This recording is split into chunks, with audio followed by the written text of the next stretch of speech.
ఆయన దగ్గరికి వెళ్ళినప్పుడు ఆంజనేయం మహావీరం బ్రహ్మ విష్ణు శివాత్మకం తరుణార్క ప్రభం శాంతం ఆంజనేయం నమామ్యహం అంటూ తిరగాలి పరమ మౌనంతో.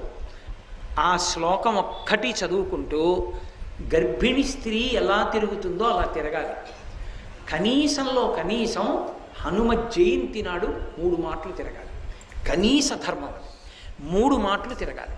3 మాటలు తిరిగేటప్పుడు ప్రతిసారి తిరిగి వచ్చి ఒక చోట ఆగి శ్లోకం చెప్పి మళ్ళీ తిరగాలి ప్రదక్షిణంగా.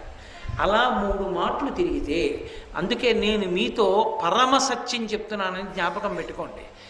ఎంత ఉద్వేగభరితమైన పరిస్థితుల్లో, ఎంత కష్టంలో ఉండనివ్వండి, హనుమత్ ప్రదక్షిణాలు చేస్తే మనస్సుకి శాంతి కలుగుతుంది.